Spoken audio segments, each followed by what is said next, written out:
So posing ಮಾಡೋಣ ಅಂದ್ಕೊಂಡು ನೋಡಿದೆ, ಆಮೇಲೆ ಮರ್ತೇ ಹೋಯ್ತು. ಡೇ 14. ಸೊ ಡೇ ಸೇಮ್, ಏನು ಚೇಂಜಸ್ ಇಲ್ಲ, ಎಲ್ಲ ಒಂದೇ ಇರುತ್ತೆ. ಬಟ್ ಅದಕ್ಕೆ ನಿಮಗೆ ಬೋರ್ ಆಗಬಾರ್ದು ಅಂತ ನಿಮಗೆ ಬೇರೆ ಮಾತಾಡೋಣ ಅಂತ. ಇನ್ನೊಂದೇನಂದ್ರೆ, ಸ್ವಲ್ಪ ಜನ ಕೇಳ್ತಾರೆ ಡಯಟ್ ನೀವು ಯಾಕೆ ಪ್ರಾಪರಾಗಿ ತೋರಿಸಲ್ಲ ಅಂತ. ಸೊ ಇವತ್ತು ತೋರಿಸಿದ್ದೀನಿ, ನೋಡ್ಕೊಳ್ಳಿ. ಯಾಕಂದರೆ ಇವತ್ತು ಉಪ್ಪು ಥರ ತಿಂತೀರಾ ಅಂತ ಅಂದರು.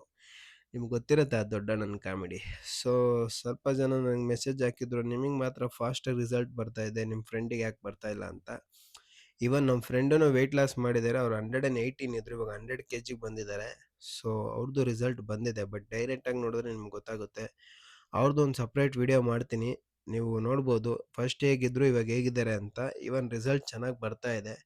ಯಾಕಂದರೆ ಅವ್ರು ಈವೆಂಟ್ ಕೆಲಸ ಮಾಡೋದ್ರಿಂದ ಅವ್ರಿಗೆ ಸ್ವಲ್ಪ ಪ್ರಾಪರಾಗಿ ಡಯಟ್ ಮಾಡೋಕ್ಕೆ ಟೈಮ್ ಸಿಗಲ್ಲ ಕೆಲವೊಂದು ಸತಿ.